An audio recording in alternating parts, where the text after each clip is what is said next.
Hi, everyone. My name is Stephen Kilger. I'm the managing editor of Feed and Grain magazine and the host of the Feed and Grain podcast. I want to thank you so much for joining me today as we dive deep into the issues affecting the feed manufacturing, grain handling, and all their allied industries. Today, I'm speaking with Blake Sandis, general manager of RMS Roller Grinder. We're talking about the improvement of energy efficiency in feed mill grinding systems, what feed mills should be on the lookout for when they're selecting this equipment, and what kind of savings they can expect by implementing a more energy efficient grinding process. But before we start, if you're listening to this on a podcasting app, please rate us and subscribe. If you're listening online, sign up for the Feed and Grain newsletter, Industry Watch, to see the latest podcast and stay up to date with all the latest news from around the industry. Now, on to the show. Hi, Blake. Hey, Steven, how are you? I'm doing all right. How are you? I'm doing good. I'm doing good. Excellent. Can you tell me a little bit more about yourself, what you do with RMS, and maybe a little bit about RMS itself? Sure. My name is Blake Sandis. I have been with RMS Roller Grinder for going on 10 years. Currently the general manager, but started in engineering with RMS, worked in sales, and now kind of helping to oversee the vision for where RMS is going and some of the things that we want to do. And RMS specifically is a equipment manufacturer and service provider for roller mills. A lot of the industries that we serve are primarily rooted in the ag feed. So the manufacturing of feed at feed mills and such. And then also a lot of it is in ethanol plants, soybean processing, as well as breweries and distilleries. And we also dabble in a lot of like the industrial market. So our roller grinders, though rooted in the ag feed industry, are used in a lot of different industries as well.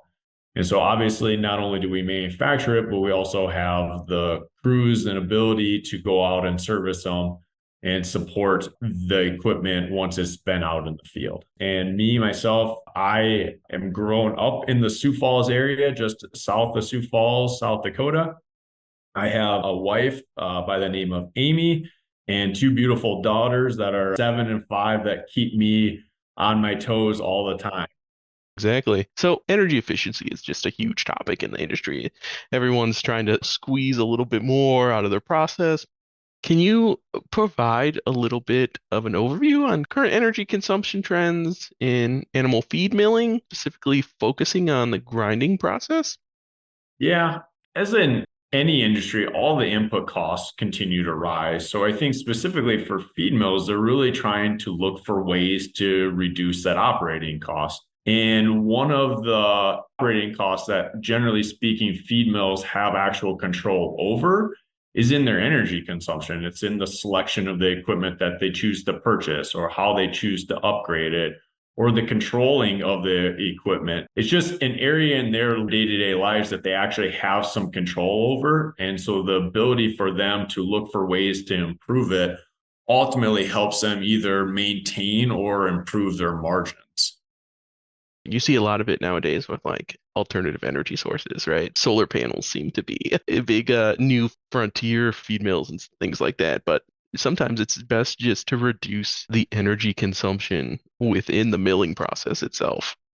Can you talk a little bit about some of the challenges and concerns related to that in the animal feed milling? Is there kind of only so much you can do? What's out there? Yeah, in some areas of the country, different energy companies, depending on their available grid, actually require some of these high energy demand facilities, like a feed mill, to temporarily either limit production or they can face penalties in the form of peak demand charges or higher rates. They try to limit that so that way they're not putting too much strain on the grid at peak times of the day. That has an impact on the operations of a feed mill and just making sure that they can get the feed produced in a day or the cost to ultimately manufacture that feed. The other thing that I think a feed mill struggles with or has to contend against is finding that balance between optimizing for feed efficiencies, meaning like how fine they can grind feed in order to give the animal the proper and the best way to gain efficiencies versus the cost to actually produce that. Typically, when you grind finer, that requires more energy. And that also comes with a cost that's associated with it. So finding that balance between the most efficient way to add weight to an animal while still being able to produce it at a reasonable cost. So crazy to think about that, right? Because you hear about those programs, not so much here. I live in southern Wisconsin, but across the nation where you're like, oh, do your laundry at night because it's a peak time and you get a little break. But it's crazy to think of a feed mill, someone with a huge electricity bill that are still thinking of and required to do that kind of cost analysis in their day-to-day operations. Yeah, absolutely. It happens more often than I think people really realize, and think about not being able to do your job basically during the middle of the day because of the amount of energy that some of these facilities are just required to run. Definitely. I can't imagine it's going to be better in the future. I mean, these are going to be problems that continue to evolve and get more pressing for everyone. Energy costs money, and with fossil fuels and everything else, there's more and more demands to use less and less of it. So, a really important issue going forward. And one of the big users of electricity is the grinding systems in feed mills. Can you talk a little bit about how people might be able to become more sustainable or add cost savings to their milling process based on how they run their grinding systems? You talked a little bit about fines versus a coarser grind and things like that. Is there anything else that springs to mind? Yeah, I think everything kind of goes back to really reducing that cost per ton to manufacture feed. In some of those areas is the designs of some of the equipment. And I think this kind of goes back to more energy efficient motors, the drive configurations, and the selection of the electrical starters that facility may choose. A lot of those design configurations can impact the cost associated with producing a ton of feed, as well as just, I think this is a point we'll probably talk about later in the conversation, but selecting the right equipment and then operating it only when you really need to operate it, right? It's like turning the lights off in the room. Do you turn the lights off when you exit the room, or you just leave them on? It's the same for this equipment. If you're not really using it, making sure that when it's going idle, that it shuts off for a period of time. And so I think when feed mills and operators are thinking about the sustainability and the costs associated with that, they're having to contend or have the ability to affect it in all those different ways. Yeah, definitely. And you mentioned earlier motors have become more energy efficient. Can you talk about some of the other equipment that over the last 10 years and things may have changed quite a bit from your old grinding system that might be able to help save you some money here and now? Yeah, absolutely. And I think it's not just in the grinding systems, but feed mills are working much closer with their power companies themselves, really to conduct full site energy evaluations to really find out where that energy can be improved from a consumption side. And honestly, a lot of the power companies are offering some sort of rebates or incentives for feed mills that implement those types of energy saving reductions. Some of the things that at RMS we've seen or helped customers with is the selection of different motors, right? The selection of using maybe a VFD in some applications versus a standard starter, which impacts their peak demand charges. Or one of the style of a roller mill, specifically that like RMS manufacturers for a grinding equipment, is the style of a roller mill that they select because of some of the energy charges that they may face or some initiatives that their companies have. I mean, I think it's all about reducing the friction in the grinding application to really maximize the KW per ton when you're talking about energy costs for a facility. Yeah. Can you go a little more into detail about what changes RMS has made over the last few years to make the machines that you guys sell more efficient? So obviously we are always supplying the motors that have the highest energy ratings that we can find. That's one big thing. So we always try to use high efficiency motors on there. The other thing is really making sure that we're selecting and designing our drives in such a way that limit the number of belts and configurations like that. Because anytime you add belting, you have power loss because of the power transmission from the motor to the rotating object. And in our case, it would be the rollers themselves. And one of the big advancements that we've designed is actually in what we refer to as our VersaMill. And basically, VersaMill is a direct drive roller mill that gets away from or eliminates all the belts completely and also has a kinetic energy recovery system. So we can take that normally lost mechanical energy and redistribute it back around to powering the motor. That's something we've really been worked on and refined for the last 3 to 5 years and seen some pretty good success stories with customers in that regard. Yeah. You guys work pretty closely with Easy Automation as well. Are some of those like automation systems, those process control systems, are those able to be implemented too to help improve energy savings? Yeah, absolutely. And that's a big part of it is making sure that all these individual pieces of equipment are connected through a system like Easy Automation and making sure that they're operating in sync with each other, but also kind of going back to if they're not being utilized, the ability to know that, well, maybe we can shut down the grinder because the bin is full and we don't expect to have to grind for the next hour versus keeping it running over a period of time. And just the ability to interconnect all those pieces of equipment is a big part. Easy Automation, like you mentioned, is a company that we've worked closely with to be able to really maximize and get peak performance out of our grinding equipment. Well, like you said, with the example with the lights, right? It's a lot easier if you don't have to remember to turn on and off the lights at all, and they just have a little sensor that turns off for you, and you don't have to worry about it.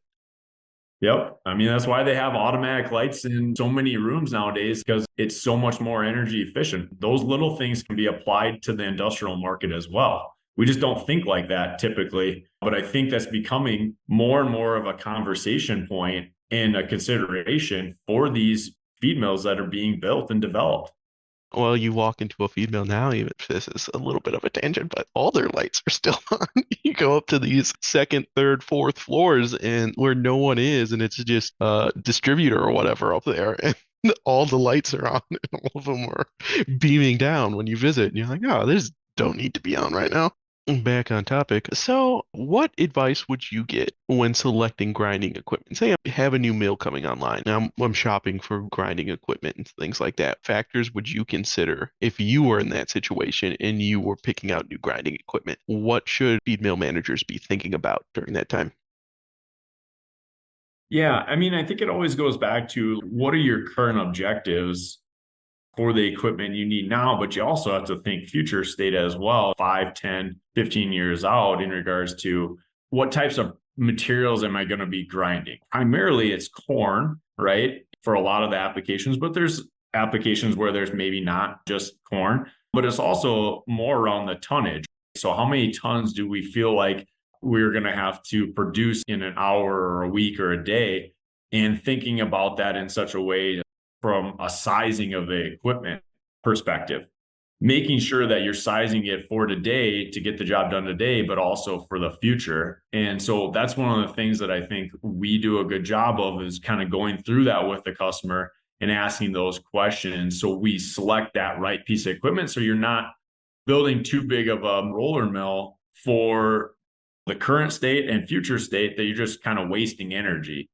Other things is just going back to the design of it, right? Making sure that you're using the most energy efficient designs out there in the market. There's always equipment manufacturers and companies out there that are coming out with new technologies. You have to really do your homework, ask the questions, go visit them, be there with them to really understand how is this going to work for me and my feed mill and the initiatives that we're trying to accomplish. Yeah, definitely. Well, you mentioned earlier that you had already had some customers upgrade systems or use these systems. Do you have any examples you can share with us? Any stories, any outcomes or kind of benefits that you've seen from people upgrading their systems? Yeah, there's always customers that have maybe had some older legacy roller mills that may have been 15, 20 years old. And again, it's like any equipment that's been out there for 15, 20 years. the energy savings, just putting on more energy efficient motors or the design for it is there.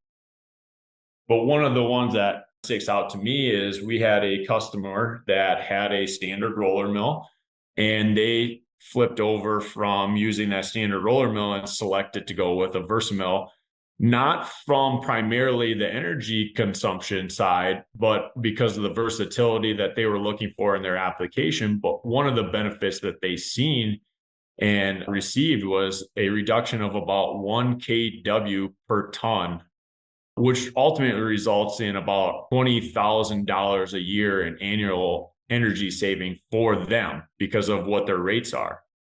And the other nice thing, because of this reduction in energy costs and the system they selected, they also received a rebate from their power company that they work closely with. That has a big impact on their business and their bottom line. Yeah, definitely. And those numbers don't seem huge, but they add up really quickly to really big savings. I mean, $20,000, that's half of someone's salary. Yeah, absolutely. Well, excellent. Those are all the questions I have. What did I miss? Anything else you'd like to talk about that you feel we didn't cover? No, I think you asked a lot of the main driving questions that feed mills that are asking or should be asking and considering in regards to the grinding methods and energy consumption. So, Yeah, and it's hard to imagine what an old roller mill is, right? Because you mentioned, 15, 20 years, probably anything over the 10 years is, heck, anything over 5 years might be considered out of date now, which is, I think, hard for a lot of people to wrap their heads around, especially with some of the older mills out there who have been using the same equipment for a long time. So there are a lot of opportunities for them to upgrade and then have that equipment slowly pay for itself. yeah, absolutely. Well, thank you so much for talking to me today. I really appreciate it, and I hope you come back soon next time we have a podcast about grinding or anything like that. Absolutely. I appreciate the opportunity to talk with you and look forward to talking on other topics again in the future. All right. Bye, everyone.